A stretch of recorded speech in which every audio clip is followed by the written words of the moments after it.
This Torah class is brought to you by TorahAnytime.com.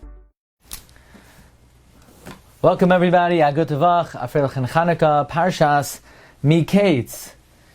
Interestingly, in the dream of Paroi v'hinei min haya'or oilais, from the river there arose, and Rashi points out there's no other river that is called Ya'ar other than the Nilus, and that is because the entire land of Egypt is divided up into various channels and canals that are man-made that come out of the Nile River, and therefore it is called Ya'ar because it flows and fills up all the man-made canals that are dug into it. However, the Ramban asks that we find in the Navi that there is another river that is called Ya'ar, and that is the Chidekel. So that is the Ramban's question on Rashi. How could Rashi say the only river called Ya'ar is the Nilus? The Chidekel is also called a Ya'ar.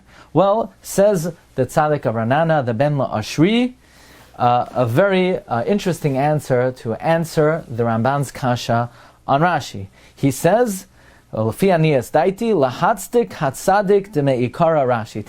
the original tzaddik Rashi, and that is, in the times of the Torah, there was no need for any other land, as we know that Mitzrayim was the land of Chachma and the seat of all wisdom and knowledge. However, if you know history, the wisdom of Mitzrayim dwindled, and the great Chachma of Shloimeh spread from there to the world.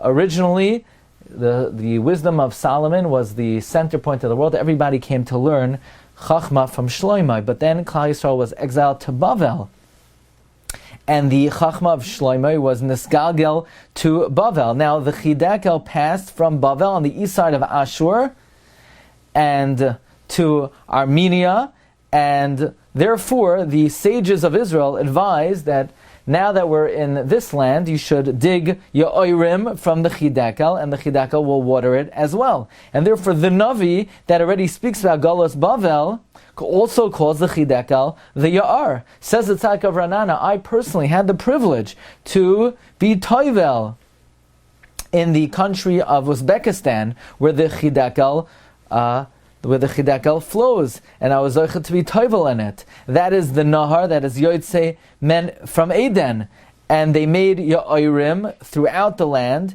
and it flows into their rivers, through their fields, and it gives them great success in their produce, that they should not have to be suffice with rainwater, and if there would be a drought, they would continue to have irrigation. And even the flax and the linen that used to grow in Mitzrayim originally, now grows in the land of Uzbekistan through the Chidekel. So Rashi is right. In the Torah, the only river called Ya'ar is the Nilus. But ultimately, because of Jewish persecution and the wisdom of Shloimeh, moved to Babylon, so then the Chidekel also attained the status of Ya'ar. Wishing everyone Agut Tavach and a Freilichen Chanukah. You've just experienced another Torah class brought to you by TorahAnytime.com.